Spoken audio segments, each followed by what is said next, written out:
because nothing works without an effort. अगर आप देखें कि टैलेंट है मेरे पास, अगर इसको मैं एफर्ट ना डालूं इसके अंदर, इस टैलेंट को पॉलिश करने की, तो ये कभी भी स्किल नहीं बनेगी। टैलेंट तो है गॉड गिफ्टेड, बड़ा अच्छा गाता था जी, लेकिन अगर याद ना करूँ, हाथों को ना चल दूँ, प्रैक्टिस ना करूँ, तो स्किल कभी भी नहीं बनेगी, चैंपियन कभी भी नहीं बनूंगा। आप देख लीजिए ये जितने भी एथलीट्स हैं जो कितने साल लगे रहते हैं, कितने साल बॉक्सर हारते रहते हैं, कितने साल एथलीट हारते रहते हैं, क्या करते रहते हैं, एफर्ट करते रहते हैं अपने स्किल्स को पॉलिश करने की, अपने एफर्ट टैलेंट को पॉलिश करने की, जब तक वो स्किल ना बन जाए। तो एफर्ट इज द की। और अल्लाह सुब्हानहू व तआला इसके बारे में फरमाता है इंसान अल्लाह मासा, इसका कोई जोड़ नहीं है कोशिश का।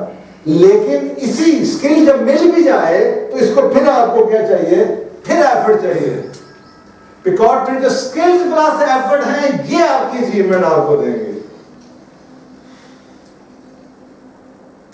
टैलेंट मल्टीप्लाइड बाय आपकी effort will give you the skill.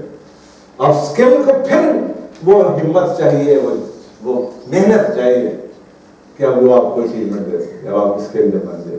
और यही basically grid is about working on something you care about so much that you are willing to stay loyal to it. इतना काम किसी चीज के साथ कर दो, इतनी मोहब्बत कर दो, इतने लॉयल हो गए उस चीज के साथ जो आपको पसंद है।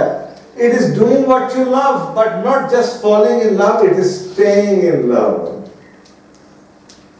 Falling in love phenomenon तो आपको नजर आता है, लेकिन just staying in love for the work you do for always.